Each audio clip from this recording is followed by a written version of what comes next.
ఈ రోజు మన 3RR న్యూస్ ఛానల్ ఇంటర్వ్యూలో రైల్వే కోడూరు నియోజకవర్గం రైల్వే కోడూరు పట్టణంలోని సామాజిక ఆరోగ్య కేంద్రము సూపరింటెండెంట్ మేడం అయినటువంటి బ్రహ్మకుమారి గారు మనతో ఉన్నారు. నమస్కారం మేడం. 3RRలో యాజమాన్యానికి 3RRలో వర్క్ చేస్తున్న ప్రతి ఒక్కరికి అందరికీ నమస్కారం. మన ఆరోగ్య కేంద్రంలో ప్రజలకు అంటే పేద మధ్యతరగతి ప్రజలు ఎక్కువ మన సామాజిక ఆరోగ్య కేంద్రానికి వస్తూ ఉంటారు. వారికి ఎటువంటి సేవలు మనకు అందుబాటులో ఉన్నాయి? గైనింగ్ పరంగా అయితే నార్మల్ డెలివరీస్ ఓపీ చూడబడుతుంది, స్కానింగ్ తీస్తారు, నార్మల్ డెలివరీస్ అన్ని ట్రై చేసి బాగా చేస్తారు. ప్లస్ ట్యూబెక్టమీ కూడా, కుటుంబ నియంత్రణ ఆపరేషన్ కూడా జరుగుతున్నాయి. చిన్న చిన్న మైనర్ సర్జరీస్ కూడా చేస్తున్నారు సార్. అనస్థీషియా పరంగా మేడం ప్రతి ఒక్క కేసుకి కుటుంబ నియంత్రణ కేసులకి మొత్తం అవసరమైన మిగతా కేసులకు అవసరమైన మేడం నుంచి చేస్తున్నారు. ఇక్కడ జనరల్ మెడిసిన్ డాక్టర్ కూడా ఉన్నారు. ఆ సారు ప్రతి ఒక్క చెస్ట్ పెయిన్తో వచ్చిన ప్రతి ఒక్కరికి ఈసీజీ తీయడం జరుగుతుంది. వాళ్ళకి ఏమైనా ఈసీజీలో అబ్నార్మల్ చేంజెస్ ఉంటే విజయవాడకు మేము ఫోన్లో అప్లోడ్ చేస్తాము. వాళ్ళు 40,000 రూపాయల హార్ట్ బ్లాక్ ఇంజెక్షన్ వేయమంటే వేస్తాము. ప్లస్ ఇప్పటి వరకు 6 అలా మనం ప్రాణాలను కాపాడడం జరిగింది. అసలు ఎంతమంది డాక్టర్లు మనకు అందుబాటులో ఉన్నారు? 24/7 మనకు డాక్టర్లు పర్యవేక్షణ చేస్తున్నారు మన హాస్పిటల్లో. ప్రతి ఇక్కడ 6 మంది డాక్టర్లు వర్క్ చేస్తారు. డెంటల్ మేడం కూడా ఉంటారు ఇక్కడ. డెంటల్ మేడం ప్రతి 3 రోజులు వారంలో 3 రోజులు ఉంటారు. తన వరకు సర్వీస్ మొత్తం చేస్తారు. మళ్ళీ తను పిహెచ్సి విజిట్లు అన్నీ కూడా చేస్తారు. అంటే ప్రైవేట్ హెల్త్ సెంటర్లకు కూడా ఇక్కడ చుట్టుపక్కల ఉండే మొత్తం 6 పిహెచ్సిలలో వెళ్ళి అక్కడ కూడా డెంటల్ పేషెంట్లను చూసేసి వస్తారు మేడము. ప్లస్ ఒక ఎన్సిడి మెడికల్ ఆఫీసర్ ఉన్నారు, ఒక ఎన్బిఎస్సి మెడికల్ ఆఫీసర్ ఉన్నారు, surgery doctor post present medical లీవ్లో ఉన్నారు సార్ వస్తే కూడా ఇంకా ఆపరేషన్లు అన్నీ మనకు ఇంకా కొంచెం బెటర్ అవుతుంది. మహిళలకు మన సామాజిక ఆరోగ్య కేంద్రంలో మహిళలు డెలివరీ పేషెంట్లు కానీ ఎక్కువ మనకు వస్తూ ఉంటారు. వితిన్ మనకు నార్మల్ డెలివరీ చేసేదానికి మీరు ఎంతో ప్రయత్నం చేస్తుంటారని పబ్లిక్ టాక్. అసలు ఎంతమంది మంత్లీ ఎన్ని అవుతున్నాయి, సంవత్సరానికి ఏం చేస్తున్నారు, మన టార్గెట్ ఎంత, అసలు గవర్నమెంట్ నుంచి ఎంత ఉంది? ప్రతి మంత్ మనకు 30 డెలివరీ చేయాలి. అది నార్మల్ డెలివరీస్ ప్లస్ ఆపరేషన్ రెండు కలిసి. మనకు నార్మల్ డెలివరీ మాత్రమే 23 నుంచి 25 వరకు అవుతున్నాయి. సో ఇంకా కొత్త బిల్డింగ్ మనం హ్యాండ్ ఓవర్ తీసుకొని ఆపరేషన్ చేయడానికి అప్పుడు ఇంకా బాగా వీలవుతుంది. బట్ ప్రజెంట్ పాత హాస్పిటల్లో చేయడానికి కూడా మేము ప్రపోజల్స్ పంపించాం. అంటే మైక్రోబయాలజీ వాళ్ళకు టెస్టులు పంపించాం. ఇక్కడ నెగిటివ్ స్వాబ్స్ అన్ని తీసి పంపించాం. ఇప్పటికి ప్రజెంట్ 2 స్వాబ్స్ నెగిటివ్ వచ్చాయి. ఇంకొక స్వాబ్ నెగిటివ్ వస్తే పాత హాస్పిటల్లో కూడా మేము ఆపరేషన్ స్టార్ట్ చేసేస్తాం. హాస్పిటల్ పాత హాస్పిటల్ ఉంది, కొత్తగా నిర్మించి మీకు అందిపోతున్న హాస్పిటల్ ఎన్ని పడకలు హాస్పిటల్ ఇది ఇప్పుడు ప్రజెంట్ మనకు 30 బెడెడ్ ఉంది ప్రజెంట్. ఇంకా మనం కొత్త బిల్డింగ్ తీసుకోలేదు, ప్లస్ అప్గ్రేడ్ అయితే మనకు ఎన్ని పడకలు? 30 నుంచి 50కి వెళ్తుంది, 50 నుంచి 100. మనకు యాంత్రిక పరికరాలు ఇప్పుడు ఉన్నటువంటి యాంత్రిక పరికరాలు ఏ విధంగా పనిచేస్తున్నాయి? ఆక్సిజన్ కావచ్చు, మనకు ఉన్నటువంటి స్కానింగ్ కావచ్చు, బ్లడ్ ప్రెషర్ కావచ్చు, ఇటువంటి మనకు ఎంత మాత్రం మనకు ఉన్నాయి, ఏ పరికరాలు టెస్టింగ్ జరుగుతున్నాయి, మన దగ్గర లేదు కొత్త ఎక్విప్మెంట్ ఏమైనా కావాలా మన హాస్పిటల్? ప్రజెంట్ అయితే ఓటీ ఆపరేషన్ థియేటర్ వరకు మనకు అన్ని ఇచ్చారు. ఆక్సిజన్ సిలిండర్ కూడా 60 ఇచ్చారు.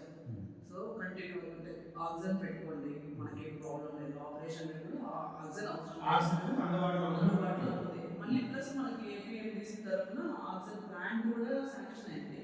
అది ఇన్స్టలేషన్కి 90 లక్షలు అమౌంట్. ఇన్స్టలేషన్కి 90 లక్షల అమౌంట్ అనేది మన హాస్పిటల్ పరిధిలో లేని విషయం. అది ఏపీఎండిసి వాళ్ళు మాత్రమే చేయగలరు. 90 లక్షలు అనేది మన బడ్జెట్, గవర్నమెంట్ బడ్జెట్. వాళ్ళు ఇన్స్టలేషన్ చేసి ఇస్తే మనకు కంటిన్యూస్ ఆక్సిజన్ సప్లై వస్తుంది. అప్పుడు కంటిన్యూస్ ఆక్సిజన్ సప్లై. ఇప్పుడు ఆపరేషన్ల వరకు ఎమర్జెన్సీకి మనకు 60 సిలిండర్లు వాళ్ళు ఇచ్చారు. అందులో 10 సిలిండర్లు అయిపోయినాయి. ఇంకా మిగిలిన 50 సిలిండర్లు మనకు అందుబాటులో ఉన్నాయి. ఎప్పుడు అందుబాటులో ఉంటాయి? ఎప్పుడు ఉంటాయి. సో కంటిన్యూస్ ఆక్సిజన్ సప్లై అవసరమైనప్పుడు మనకు ఆక్సిజన్ కాన్సన్ట్రేటర్స్ కూడా ఉన్నాయి, అవి వాటి ద్వారా కూడా ఇస్తాం మనం.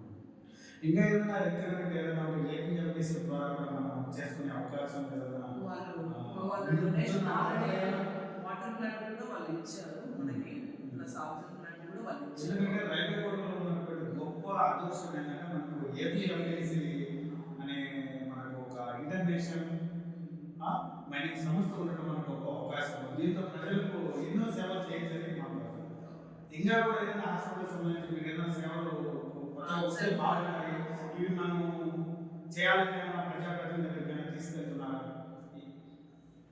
మొత్తం మనకు hospital chairman MLA sir, hospital మంత్లో హెచ్డిఎస్ మెంబర్స్ మారిపోతారు. సో ఈ మంత్ నెక్స్ట్ మంత్ నుంచి ఇంకా సార్ రాబోయే రోజుల్లో బంగారం భవిష్యత్తు ఉంటారు. రైల్వే కోడ్ నియోజకవర్గంలో ఫార్మర్స్ అంటే రైతులు ఎక్కువ. ఇక్కడ పండ్ల తోటలు, అరటి, బొప్పాయి, మామిడి ఇట్లా పండ్ల తోటలో ఎక్కువ రైతులుగా పౌరులుగా రైతులు కష్టపడుతుంటారు. వచ్చే పోయే మార్గాల్లో పొలాల్లో కానీ పాము కాట్లకు, తేలికాట్లకు గురవుతూ వాళ్ళు ఎంతో బాధపడుతూ మన హాస్పిటల్కి వస్తుంటారు. వాళ్ళకు ఏమేమి మనకు మెడిసిన్ అందుబాటులో ఉండాలంటే వాళ్ళకు అసలు మనకు వ్యాక్సినేషన్ ఉన్నాయా ఇక్కడ పాము కాటుకి, తేలికాటికి, పాయిజన్కి మందులు అయితే అవైలబిలిటీగా ఉన్నాయి. అవి ట్రీట్మెంట్ స్టార్ట్ చేసినప్పుడు ఏమవుతుందంటే కొన్ని సో అది ప్రజల్లో అవేర్నెస్ ఉంది, మనకు రియాక్షన్స్ వస్తాయి, దీన్ని మేము చెప్తాం ప్రతి పేషెంట్కి ఇలా ఈ మందు ఇచ్చినప్పుడు ఈ రియాక్షన్స్ వస్తాయి, మీరు యాక్సెప్ట్ ఉంటే వేసుకోవాలి అని చెప్పి వాళ్ళు వెంటనే కొంతమంది చాలా వరకు నాటు మందు మిగితే తగ్గిపోతుంది అన్న కొంచెం ఆ కాన్సెప్ట్లో ఉన్నారు కొంతమంది ప్రజలు. దానివల్ల వాళ్ళు ఏంటంటే వెంటనే మేము నాటు మందు మిగుతాము అని కొంతమంది జస్ట్ 1% మాత్రమే బ్యాక్ వెళ్తున్నారు, మిగతా అందరూ ట్రీట్మెంట్ తీసుకుంటున్నారు, స్నేక్ బైట్స్కి అన్నీ తీసుకుంటున్నారు. హెచ్ఐవి అనే ఒక మహమ్మారి మనకు ఎక్కువ పట్టిస్తూ ఉండేటువంటి మహమ్మారులు. అదంటే ఒక భయపడుతున్నారు ప్రజల్లో కానీ ఒక థింగ్స్ కానీ అది వచ్చిందంటే ఓయమ్మా అని కనీసం ఈ భయంతో వాళ్ళ ఆరోగ్యం ఇంకా కూడా కొంచెం భయంతో ఇంకా ఆరోగ్యం పాడే అవకాశాలు ఉన్నాయి. దానిపైన ఇప్పుడు ఎటువంటి మందులు వచ్చున్నాయి, మనకు కొత్తగా కూడా లాంచ్ అయినటువంటి మెడిసిన్స్ ఎలా అందుబాటులో, అసలు ఇది ఒక చాలా ఈజీ జబ్బు అని చెప్పడానికి ఇప్పుడు వచ్చినటువంటి మందులు దోహదపడుతున్నాయి.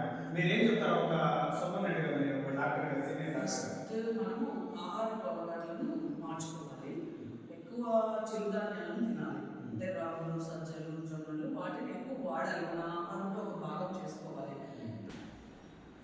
సీనియర్ మోస్ట్ డాక్టర్ అయినటువంటి బ్రహ్మపురమ్మారి గారిని మేము ఒక ప్రశ్న అడగబోతున్నాం. ఇది సమాజంలో ఎంతో మందికి భయపడుతున్నటువంటి సమస్య. అది ఏమిటి అంటే హెచ్ఐవి వచ్చిన వ్యక్తులకు, పేషెంట్లకు, అలాగే క్యాన్సర్ పేషెంట్లకు మన హాస్పిటల్కి ఎవరైనా వచ్చారో వాళ్ళకు మన అందుబాటులో సామాజికంగా మనకు వైద్య సేవలు అందుబాటులో ఈ మెడిసిన్స్ సేవలు ఉన్నాయా, వాళ్ళకి ఏం చెప్తారు, దానికి ఎటువంటి జాగ్రత్తలు తీసుకోవాలంటారు? క్యాన్సర్ అయితే ఇప్పుడు ప్రజెంట్ చాలా ఎక్కువే ఉంది, మనకు తెలియకోకుండానే చాలా ఎక్కువ ఉంది. అది మెయిన్ ఏంటంటే మన ఆహార అలవాట్లు మార్చుకోవాలి. ఫస్ట్ చిరుధాన్యాలను ఎక్కువ వాడుకోవాలి, రాగులు, జొన్నలు, సజ్జలు ఇలా చిరుధాన్యాన్ని మన ఆహారంలో ఎక్కువ భాగం చేసుకోవాలి. ప్లాస్టిక్ వాడకాన్ని తగ్గించాలి, ఎందుకంటే ప్లాస్టిక్ ఇప్పుడు ప్రతి ఒక్క వాటర్లో మొత్తం అంతా కలిసిపోయింది. సో దాన్ని కొంచెం ప్రివెంట్ చేసుకోవాలి. మళ్ళీ ప్లస్ టీబీ కూడా చాలా ఎక్కువ ఉంది, అది మనకు తెలియడం లేదు. కంపల్సరీ మాస్క్ వాడితే మంచిది. కరోనాలో ఎలా మనం జాగ్రత్తలు తీసుకున్నామో ఇప్పుడు కూడా అలా జాగ్రత్తలు తీసుకుంటే టీబీని చాలా ప్రివెంట్ చేయొచ్చు. హెచ్ఐవి అంటే స్కూల్ నుంచి వాళ్ళకు అవగాహన కలిగించాలి. ఖచ్చితంగా స్కూల్ ఏజ్ నుంచి వాళ్ళకు ఇలా అన్ప్రొటెక్టెడ్ సెక్స్ చేయడం వల్ల వాళ్ళు ఇబ్బంది పడతారు అనే విషయాన్ని స్కూల్ దశ నుంచే చెప్పాలి. చదువుకోని పిల్లలు, అనాథాశ్రమంలో పిల్లలు కూడా ఖచ్చితంగా ఒకవేళ వాళ్ళు ఏదైనా తప్పు చేసినామో అన్న ఫీలింగ్లో ఉన్న వాళ్ళు హాస్పిటల్కి అయితే వస్తున్నారు, వచ్చి టెస్ట్ చేసుకుంటున్నారు, 1-2 సార్లు టెస్ట్ చేసుకుని ట్రీట్మెంట్ కూడా తీసుకుంటున్నారు. ఒకవేళ వాళ్ళ ఫ్యామిలీలో ఎవరైనా ఉన్నా మొత్తం వాళ్ళ ఫ్యామిలీ మొత్తానికి టెస్ట్ చేస్తారు, చేసి అంత మొత్తం ట్రీట్మెంట్